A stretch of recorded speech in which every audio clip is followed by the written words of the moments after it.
पहले बात है, ये जो कहानी होता है कि सवा, पौने, साढ़े, ये कहानी राशि कैसे होती है? तो जैसे हम अगर वजन में बात करते हैं, वजन में तो कहा जाता है एक पाव। दिव्यांशु किधर है? दिव्यांशु इन भाषाओं को बड़ा आसानी से समझ सकता है। एक पाव का मतलब कितना ग्राम? अरे वही पाव।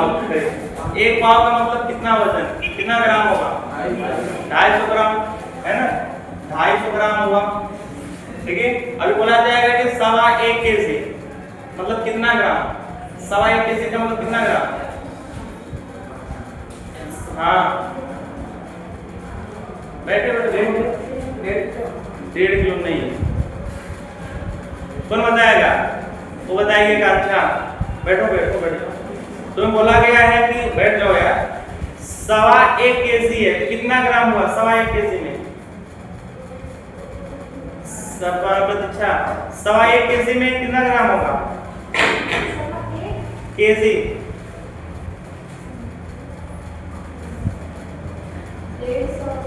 कौन बताएगा कि पौने 1 केजी में कितना ग्राम? 750 ग्राम। ठीक है बैठो। बाकी लोग को भी नहीं मालूम, सोच रहे कि हमारी बात नहीं है। पहले इनको समझ लेते कहानी है क्या। देखो, अगर 1 केजी है, 1 केजी है तो इनको हम लिख सकते हैं कितना? 1000 ग्राम लिख सकते हैं।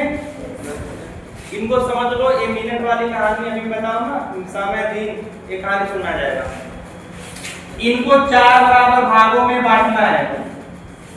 4 बराबर भागों में बांटेंगे कितना कितना ग्राम मिलेगा? 250 ग्राम मिलेगा ना? बोलो 250 ग्राम सब मिलेगा हमें। तो एक जो 250 ग्राम होता है इसको हम क्या करते हैं? इसको हम 1 पाव करते हैं।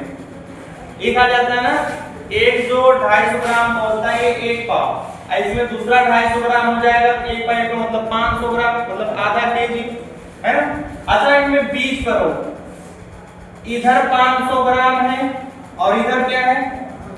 500 ग्राम है ना, मतलब 250 ग्राम ये और 250 ग्राम ये और ये।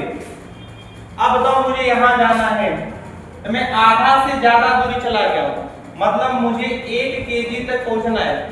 देखो ये 500 ग्राम मैंने लिखा 750 ग्राम, मैंने लिखा 750 ग्राम।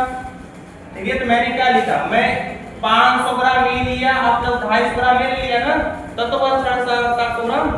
बोलो, तो मैं 750 ग्राम हूँ, मुझे 1000 ग्राम में कितना कम है? तो 250 ग्राम कम है। 1000 ग्राम मतलब 1 केजी, मतलब 1 केजी में मुझे क्या हुआ? सिर्फ 250 ग्राम कम है। तो इसको कहोगे पौने 1 केजी, क्योंकि मैं 1 केजी के नजदीक हूँ। मैं 1 केजी में मैं सिर्फ 250 ग्राम ही कम हूँ, मैं उसके पास में हूँ। इसको कहा जाएगा पौने। क्या कहते हैं? पौने 1 केजी। क्या इसको बोलते हैं? ये गांव घरों में ऐसी भाषा ज्यादा प्रयोग किए जाते हैं, है ना? वो तो डेसिमल काटा आ गया कि 500 ग्राम 600 ग्राम काम हो जाता है, लेकिन वो जो आता है ना, ज्यादा भाषा होती है। पौने 1 केजी, ये पौने कब बोला जाएगा? जब 1 होने में कुछ बाकी, उसका 1/4 भाग बाकी हो। अगर मैं 1000 ग्राम ले लिया हूँ, अपना 250 ग्राम ले लिया हूँ, तो 1000 ग्राम का मतलब 1 केजी और 250 ग्राम मतलब उसका मैं चौथाई आगे ना हूँ, मैं ज्यादा हूँ। क्यों? तो सवा, कहते हैं ना, सवा हो गया। कहते कि बाप क्या बोलते हैं? शेर है तो बेटा सवा शेर है। कहते हो ना कि बाप शेर है तो बेटा सवा शेर है, मतलब बाप से बेटा तो कुछ ज्यादा है ना? ये 1000 ग्राम का मतलब क्या हुआ? 1 केजी हो गया। इसमें से 250 ग्राम आगे, ये क्या कहलाएगा? ये क्या कहलाएगा? ये सवा 1 केजी। सेम कहानी टाइम के साथ होता है। टाइम को समझना क्या कहानी है।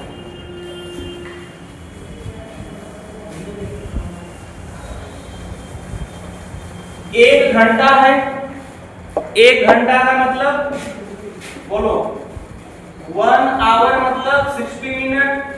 बोलो, इसको 4 भागों में बांट लो, कितने कितने मिलेंगे? 15-15 मिनट मिलेंगे। बोलो 15-15 मिनट हमको मिले। ठीक है, अब यहाँ तो जानते हैं 15 मिनट होगा, ये 15 मिनट हुआ, ये 15 मिनट हुआ, ये 15 मिनट हुआ। हम कोई टाइम उठाते हैं, कोई भी टाइम अपने मन से बताओ, कोई भी समय बताओ जो करेक्ट हो, मतलब एक्यूरेट हो ना, सम 2-4 मिनट आगे हो ना पीछे, करेक्ट कोई टाइम बता दो, कोई भी टाइम बताओ।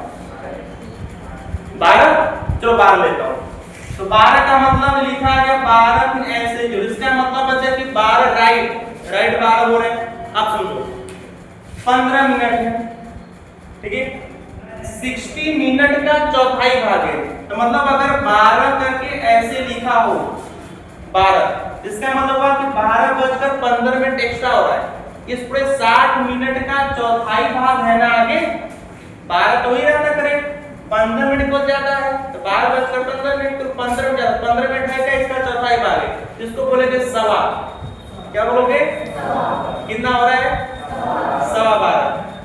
12:15 है मतलब 12:15 हो रहा है। अब एक और 15 ऐड कर लो तो 12:30 हो जाएगा। तो इनका आधान हो गया, 15 है 30 और 15 है 30, तो पूरे 60 का आधान हो गया, ठीक है। तो आधा मतलब 60 है, इसको हम कहते हैं सवा। जब 15 आधा हो तो उसका चौथाई भाग आधा हो तो सवा। अभी हो जाएगा 12.5 बोलते हैं हम लोग, है ना, 12.5। अब 15 मिनट और ऐड करो, कितना हो जाएगा? 12:45। अब तो 12:45 हो गया। हम 1 बजने में कितने मिनट पीछे हैं?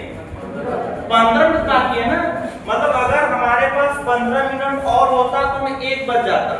1 मिनट बाकी है तो बाकी रहेगा, जिसको बोलेंगे पौने। क्या बोलेंगे? कितना बजने में 15 मिनट बाकी है? 1। तो इसको कहोगे कि पौने 1, पौने 1 बोलोगे। अब अगर 12:45 हो रहा है तो बोलोगे पौने 1। क्यों? क्योंकि 1 बजने में सिर्फ चौथाई मिनट बाकी है, मतलब 15 मिनट बाकी है, तो पौने 1 बोलोगे, ठीक है। जैसे अगर मान लो कि 3:45 हो रहा है तो 3 के बाद क्या आएगा? 4, मतलब 4 बजने में सिर्फ 15 मिनट बाकी है ना, 4 बजने में 15 मिनट बाकी है, इसको क्या कहोगे? पौने 4, ठीक है। अगर मान लो 11:45 हो रहा है तो पौने 12। अगर 45 होगा तो इस समय के बाद आगे जो भी समय आएगा उसको लेकर बोलोगे, क्योंकि हम उतना बस पीछे, जिस समय घर से तुम निकले, घर से निकले, अब घर से कुछ ही दूरी निकले कोचिंग आने के लिए, घर से कुछ ही दूरी पर गए हो, ज्यादा नहीं, बहुत थोड़े दूर है, तुमसे कोई फोन करके पूछेगा तुम कहाँ पहुंचे, तो कहोगे कि मैं घर से निकल गया, ये नहीं कहोगे। अगर घर से निकले केवल कुछ है दूरी गए, केवल 15 मीटर की दूरी पे, तो मैं तो घर से निकल गया।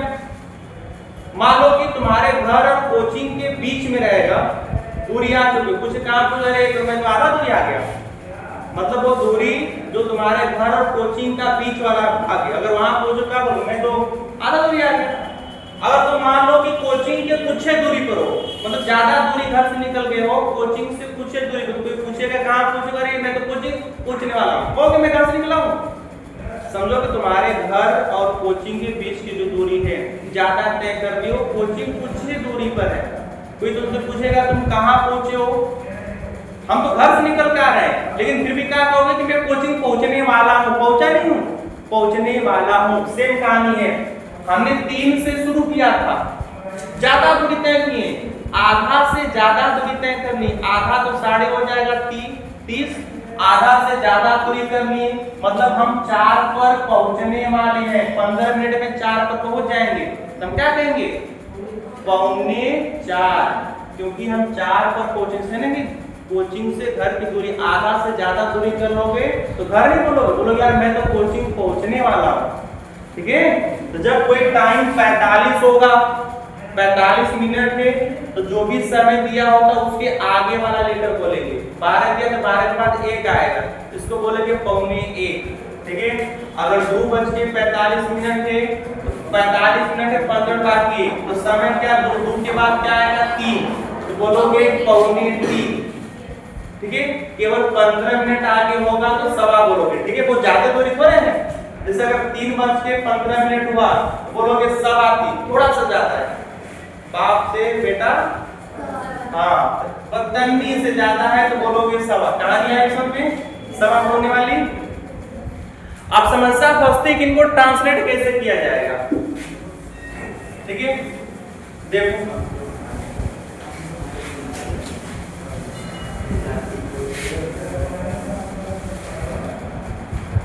मैंने एक सेंटेंस अगर लिख दिया कि 3.25 हुए हैं, मैंने सेंटेंस लिखा कि 3.25 हुए हैं। हाउ टू से इन इंग्लिश, 3.25 हुए हैं। 3.25 हुए का मतलब क्या हुआ? 3 बजकर, इसको मैं भी तो लिख सकते हैं ना कि 3:15 हुए। दोनों एक ही चीजें कि अलग अलग है? दोनों एक ही चीज है, मतलब 3:15 आगे है। हमने कहानी शुरू किया था किस पर? करेक्ट 3 पर। ज्यादा कितना हो गया है? 15 मिनट। ज्यादा ही हुआ 15 मिनट, मतलब 15 मिनट बीत गया है। 15 मिनट क्या हो गया है? बीत गया। यही ना बात हुआ? नहीं सुना है? फिर समझो, मैं क्या 3.25 हुए हैं या 3:15 इसका मतलब हुआ कि 15 मिनट बीत गए। तो कैसे लिखोगे? इसको लिखोगे पास्ट। बीत गया मतलब पास्ट। नहीं सुना है? जो बीत गए उनको तुम पास्ट कहेंगे ना कि पास्ट हो गया। इसको लिखोगे इट इज, क्योंकि समय के बारे में बोध करा है।